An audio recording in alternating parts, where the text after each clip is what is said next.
الحمد لله وكفى وسلام على عباده الذين اصطفى أما بعد. اللہ تعالی نے اپنی مخلوق کو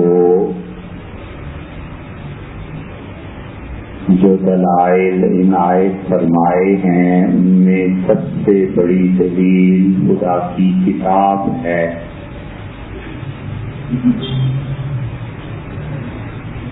اور اللہ نے جو بات اپنی کتاب میں فرما دی وہ خود قیامت میں اللہ کے سامنے پیش کی جائے گی.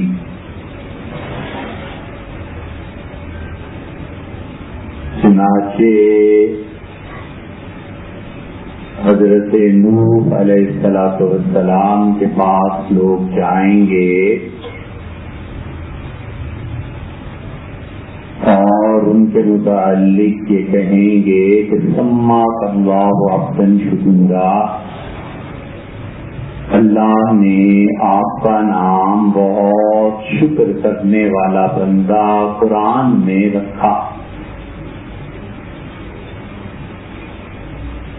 تو یہ دلیل ہے اس بات کی کہ لوگ اللہ کے سامنے بھی شہادت اور گواہی اور دلیل قرآن سے لائیں گے. پھر اللہ تعالی نے ایک اور چیز انسانوں کو دی کہ انسان اس کے ذریعے دلیل کو قائم کر سکے، اور وہ انسانی عقل ہے. اور عقل جب صحیح کام کرتی ہو اور عقل خواہشات سے متاثر نہ ہو تو وہ حق بات کہتی ہے.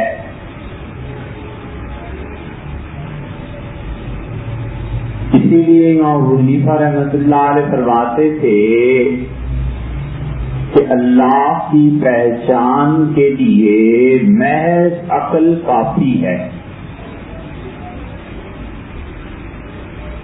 لیکن 1500 سال پہلے لوگوں کی عقل ماحول سے اتنی شدید متاثر نہیں تھی جتنی کہ اب ہے.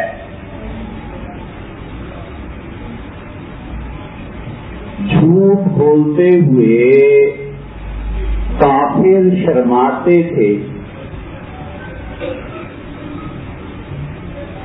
اور کافر کو بھی یہ شعور تھا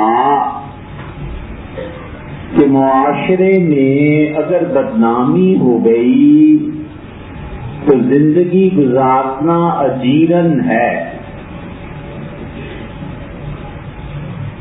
لیکن جب شرم اور حیا اٹھ جائے اور کوئی پرواہ نہ رہے کسی کی، تو پھر ایسی عقل کا انسان کیا کرے؟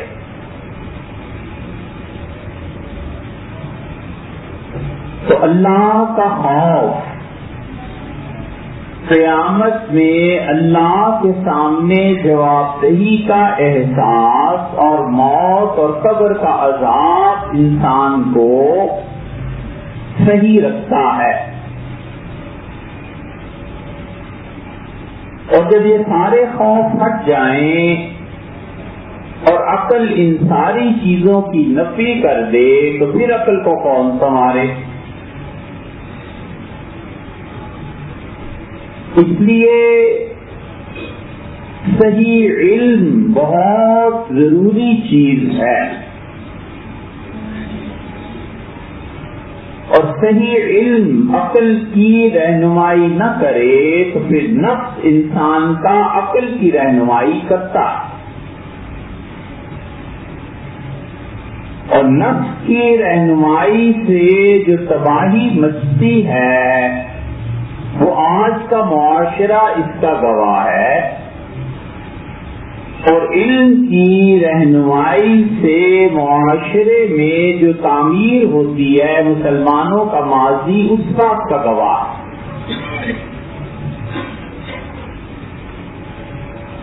اسی لیے حضرت رسالت مآب صلی اللہ علیہ وسلم نے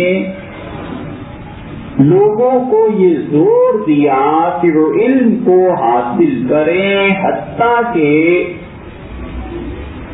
حضرت رسالت مآب صلی اللہ علیہ وسلم جب دنیا میں تشریف لائے اور نبوت کا پیغام ملا تو اس وقت قریش میں جو چند ایک لوگ پڑھے لکھے تھے ان میں سیدنا عمر رضی اللہ عنہ بھی تھے، اور اتنا بڑا مقام اللہ نے جو انہیں دیا اس میں علم کا بڑا ہاتھ تھا، کیونکہ جو صلاحیتیں اللہ نے انہیں دی تھیں اللہ نے علم کی اسی حساب سے بے پناہ علم سے نوازا۔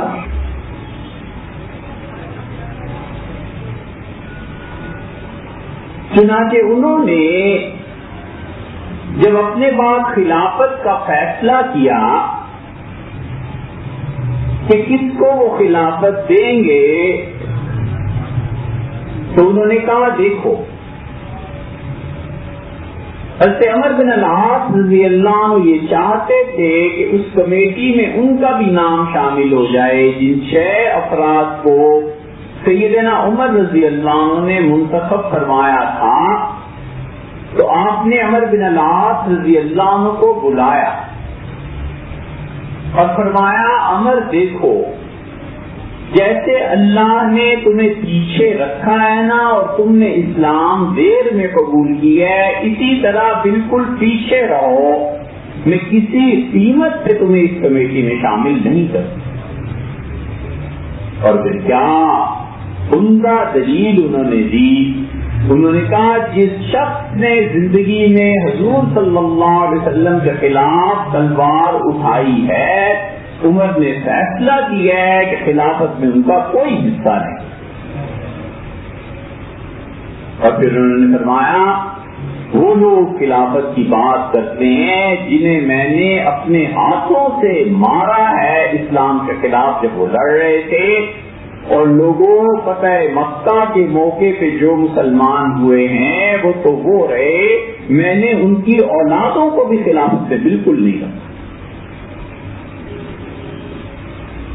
یہ سب اللہ نے علم دیا تھا، اور حضرت رسالت پناہ صلی اللہ علیہ وسلم کے ساتھ تعلق کی دولت دی تھی، تو انہوں نے اتنے بڑے بڑے فیصلے جو کیے، اگر علم نہ ہوتا اور اللہ کی مشیت نہ ہوتی تو اتنے بڑے فیصلے ممکن ہی نہیں تھے۔ اسی لیے بہت سے لوگ جنہوں نے محض عقل پہ بھروسہ کیا اور علم کا دائرہ وسیع نہیں ہوا، انہوں نے ان مسلمات کا انکار کر دیا جو کتاب و سنت سے وارث ہوئی۔ حضرت رسالت پناہ صلی اللہ علیہ وسلم نے کتنی چیزیں ایسی بتائی ہیں جو کسی شخص کی عقل میں نہیں آ سکتی۔ معراج کا سفر ہے، اب یہ کس کی عقل میں آتا ہے کہ ایک آدمی راتوں رات کی مسافت طے کر کے آ جائے؟ یہ کس کی عقل میں آتا ہے کہ قیامت میں ایسے ایسے واقعات ہوں گے؟ اور جنہوں نے خالص اپنی عقلوں کا استعمال کیا انہوں نے ان حقائق کا انکار کیا۔ چنانچہ پہلی صدی میں ایسے لوگ پیدا ہو گئے جنہوں نے بڑے تعجب سے کہا کہ حضور صلی اللہ علیہ وسلم کو بھی کوئی حوض کوثر ملے گا۔ عبید اللہ بن زیاد بنو امیہ کے ان ظالم لوگوں میں سے تھا جنہوں نے کربلا کا واقعہ برپا کیا، اور وہ ممبر پر بیٹھا اور اس سے کہا لوگوں یہ میں سنتا ہوں کہ صحابہ رضی اللہ عنہ روایت بیان کرتے ہیں کہ حضور صلی اللہ علیہ وسلم کو حوض ملے گا، یہ حوض آخر کہاں ہوگا، کیسے ہوگا، میں ان چیزوں کا قائل نہیں۔ اور حضرت ابو برزہ رضی اللہ عنہ تشریف لائے اور اس سے کہا جائیکم محمدی ھذا، یہ موٹا پھگنا چھوٹے قد والا یہ تمہارا محمدی آ گیا ہے. حضرت رسالت مآب صلی اللہ علیہ وسلم کا نام لے کے اس نے توہین کی اور یہ محمدی آ گیا ہے. خدا کا خوف چاہیے اور نسبتوں کا اعتبار چاہیے. اور اسے کہا وہ ورثہ میں نے سنا ہے کہ تم کہتے ہو حضور صلی اللہ علیہ وسلم کو حوض ملے گا. مطلب یہ تھا کہ ہماری عقل میں یہ بات نہیں آتی. انہوں نے کہا تم حوض کی بات کرتے ہو اور پوچھتے ہو کہ حضور صلی اللہ علیہ وسلم سے سنا ہے تو سنو مجھ سے. میں نے 1 بار نہیں، 2 بار نہیں، 6 بار نہیں، 7 بار نہیں، 10 مرتبہ نہیں، 30 سے زیادہ مرتبہ حضور صلی اللہ علیہ وسلم سے سنا.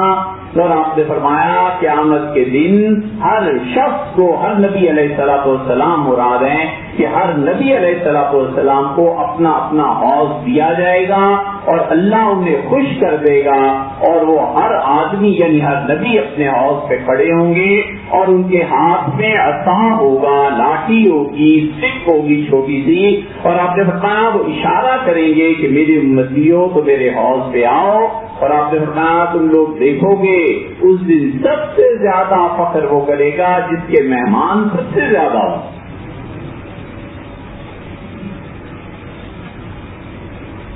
اور آپ نے فرمایا لوگوں کہ میرے حوض پہ سب سے زیادہ میرے امتی آئیں گے. اور پھر تم یہ بھی دیکھو گے کہ ایسے انبیاء علیہ الصلوۃ والسلام بھی ہوں گے جن کے حوض سے ایک آدمی بھی نہیں جائے گا. وہ بیچارے ساری زندگی محنت کرتے رہے اور ایک آدمی مسلمان ہو کے نہیں کیا. حضرت مرزا رضی اللہ عنہ نے کہا کہ حضور صلی اللہ علیہ وسلم فرماتے تھے کہ اللہ جسے میرے حوض سے سیراب کر دے گا اس کے بعد اسے کبھی پیاس لگے گی ہی نہیں. اور یہ بھی ارشاد فرماتے تھے کہ جو شخص میرے حوض سے اس دن پانی نہ پیے فلا صفاہ اللہ، خدا اس کو کبھی بھی پیاس سے نجات نہ دے. کیا اچھی بات انہوں نے پوچھی.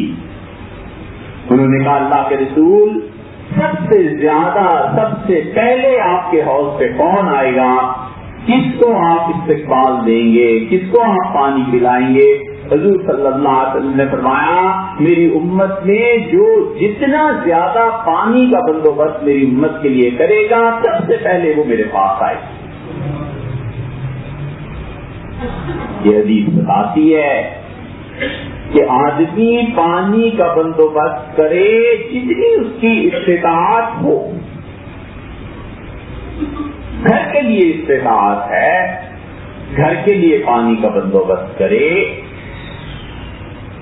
ایک شخص کو اتنی اللہ نے وسعت دی ہے کہ وہ کنواں کھدوا دے، بورنگ کروا دے، اس کے مطابق کرے.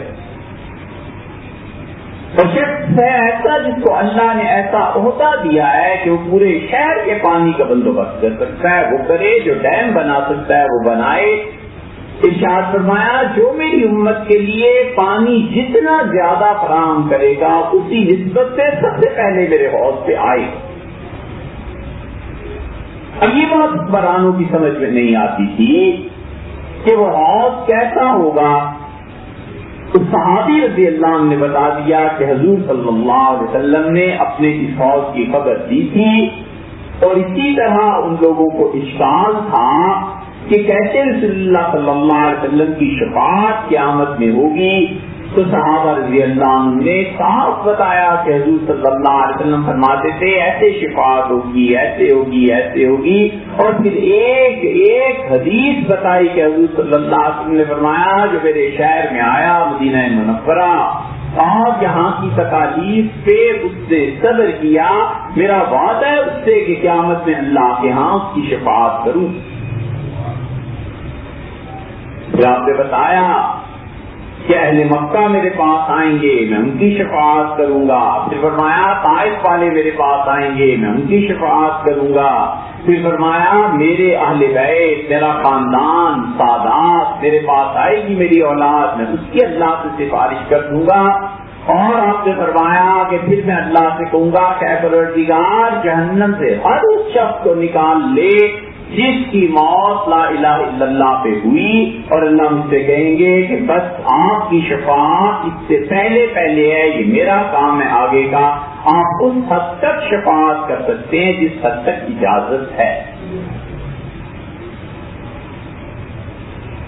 اہل سنت والجماعت کے بنیادی عقائد میں سے یہ عقیدہ ہے کہ حضور صلی اللہ علیہ وسلم کی شفاعت برحق ہے، اور اگر کوئی اس کا انکار کرتا ہے اور قیامت میں حضور صلی اللہ علیہ وسلم کی شفاعت کو نہیں مانتا تو اسے خیر بنانی چاہیے اپنے ایمان کی۔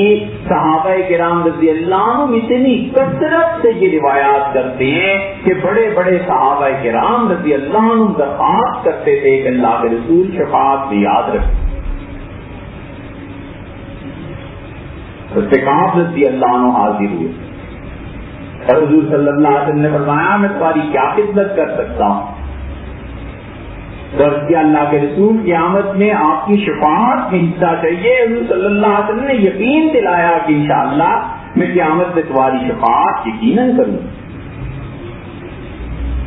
ایک صحابی رضی اللہ عنہ حاضر ہوئے اور انہوں نے اپنی بات کی، گناہوں کی زندگی کی، حضور صلی اللہ علیہ وسلم نے تسلی دلائی اور فرمایا تمہیں معلوم نہیں ہے میری شفاعت میں تو خاص طور پہ ان لوگوں کا حصہ ہے جو کبیرہ گناہوں میں مرتکب رہے، کرتے رہے اور بغیر توبہ کیے دنیا سے چلے گئے۔ فرمایا میں خاص طور پہ اللہ تم کی سفارش کروں۔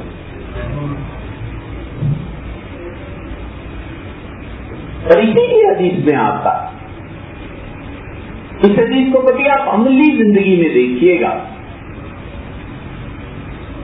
اب دیکھیں گے کہ کوئی آدمی اس کے حالات آہستہ آہستہ بدلنے لگتے ہیں۔ بچپن میں کچھ تھا، جوانی میں کچھ ہوا، پھر بڑھاپا، بال سفید ہو گئے تو کچھ سے کچھ ہو گیا۔ کوئی 30 سال پہلے کا دوست اس کو ملے تو حیرت سے کہتا ہے کہ یار تم کیا تھے، کیا ہو گئے؟ اور حضور صلی اللہ علیہ وسلم نے فرمایا دیکھو لوگوں، اللہ جس شخص کی موت اچھائی پہ کرنا چاہتا ہے، موت سے 1 سال پہلے اپنے فرشتوں سے یہ کہتا ہے کہ چمٹ جاؤ میرے اس بندے سے اور روکو اس کو میری نافرمانی سے اور اس راہ کی طرف چلاؤ جو اسے پاک صاف کر کے مل سکے۔ 1 سال زندگی کا آخری ایسا آ جاتا ہے جس میں انسان کے رجحانات بدل جاتے ہیں۔ اس لیے کبھی گناہگار سے گناہگار انسان مایوس نہیں ہونا چاہیے اور فتوے لگانے میں جلدی نہیں کرنی چاہیے۔ کیا پتا جو آج شراب کھانے سے نکل رہا ہے زندگی کا آخری سال اللہ اس کا ایسا کر دے کہ ان ساری چیزوں سے توبہ کرے۔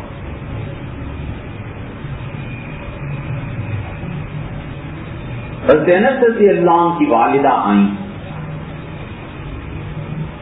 اور حضور صلی اللہ علیہ وسلم سے عرض کیا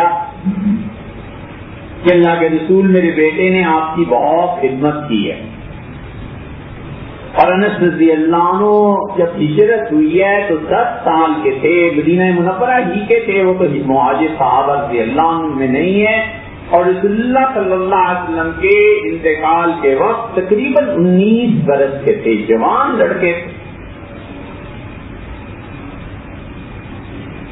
تو فرمایا انس کے لیے کیا چاہیے؟ انہوں نے عرض کیا کہ اللہ کے رسول قیامت میں انس میرے بیٹے کو یاد رکھے، یہ شفاعت تو ہے۔ حضور صلی اللہ علیہ وسلم نے فرمایا انس قیامت میں جہاں کہیں بھی مجھے پاؤ میرے پاس آ جانا۔ انہوں نے عرض کیا اللہ کے رسول آپ کہاں ملیں گے؟ تو رسول اللہ صلی اللہ علیہ وسلم نے فرمایا جہاں لوگوں کے اعمال تل رہے ہوں گے وہاں پہ کھڑا ہوں گا۔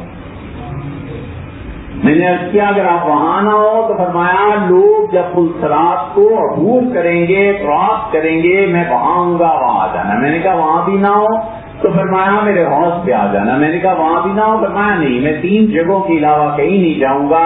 اور پھر ہاتھ پکڑا انس بن مالک رضی اللہ عنہ کا، فرمایا سن میرے بیٹے انس، یوں تجھے ہاتھ پکڑ کے اللہ کے پاس لے جاؤں گا اور کہوں گا اس نے میری بڑی خدمت کی ہے، اس کو میرے ساتھ جنت میں بھیج۔ 30 سے زیادہ صحابہ کرام رضی اللہ عنہ یہ سارے شفاعت کی روایات کو بیان کرتے ہیں۔ اب ایسے لوگ آ گئے ہیں جو میڈیا میں آ کے برملا شفاعت کا انکار کرتے ہیں، حوض کوثر کا انکار کرتے ہیں، ان مسلمات کا انکار کرتے ہیں جو اہل سنت والجماعت کے عقیدے میں داخل ہیں، اور وہ کہتے ہیں کہ اگر کسی شخص کا یہ عقیدہ نہیں ہے تو وہ بدعتی ہو جائے گا، اور بہت سے فقہاء اسے کفر کی حرکت قرار دیتے ہیں۔ وہ کہتے ہیں 30 صحابہ کرام رضی اللہ عنہ شفاعت کی درخواست کرتے رہے، اور تم وہ جو کافروں کی آیاتیں قرآن میں آئی ہیں کہ ان کے لیے کوئی سفارش دفع نہ دے گی، وہ کافروں کی آیات تم ایمان والوں پہ لگاتے، یہ گمراہی پھیل رہی۔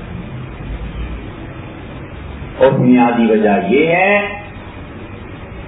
کہ لوگوں نے اپنے بچوں کو دین کے علم کے لیے وقف نہیں کیا۔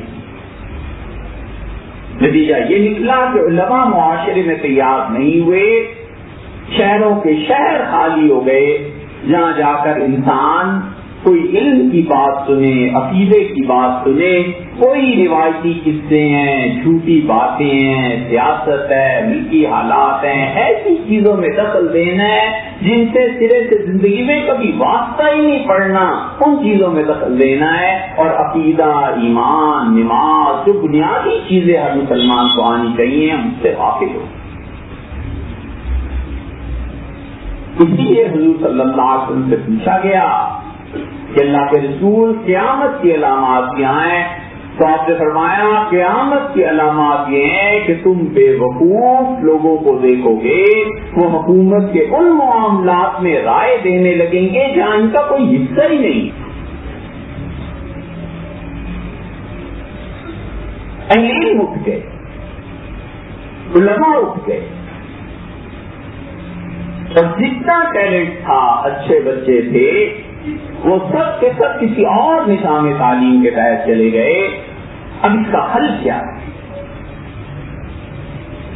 کہتے ہیں مدارس ٹھیک نہیں، نصاب ٹھیک نہیں، جتنا پیسہ وہاں جاتا ہے اتنے ہی پیسے سے کام ہو سکتا ہے، وہ سارا سال اور ساری عمر بیچارے چندے مانگنے میں گزار دیں، پڑھائیں کب اور لکھیں کب اور کام کب کریں۔ یہ ساری چیزیں انٹر ریلیٹڈ ہیں، ایک دوسرے سے ملی بھی ہیں۔ ہم سب کو سوچنا چاہیے کہ دین کے علم کو باقی رکھنے کے لیے ہم نے کتنا کنٹریبیوٹ کیا، اور اس سے زیادہ دنیا میں کوئی شخص، کوئی قوم ظلم نہیں کر سکتی تھی کہ وہ علم کو انسانیت کی بجائے علم کو معاش کے ساتھ منسلک کر دے، کہ وہ علم پڑھو جس سے تمہیں پیسہ ملے، اور وہ علم جس سے انسانیت پیدا ہو اس کا کوئی تصور ہی نہ باقی رہے۔ نتیجہ اس کا یہ نکلتا ہے کہ انسان آہستہ آہستہ معاشی حیوانات بنتے چلے جاتے ہیں، اور معاشرہ ان لوگوں سے خالی ہو جاتا ہے جن میں اخلاقیات ہوتے ہیں، اقدار ہوتی ہیں، کچھ چھوٹے بڑے کی تمیز ہوتی ہے، کچھ بات ہوتی ہے، اور جن کے نفس کی رہنمائی علم کرتا تھا ان کے نفس کی رہنمائی اور ان کی عقل کی رہنمائی معاش کرنے لگتی ہے، اور یہ بہت بڑا فرق پیدا ہو جاتا ہے جس کا مظہر آج کا ہمارا یہ معاشرہ ہے۔ اللہ تعالیٰ سمجھنے کی کوشش کرے۔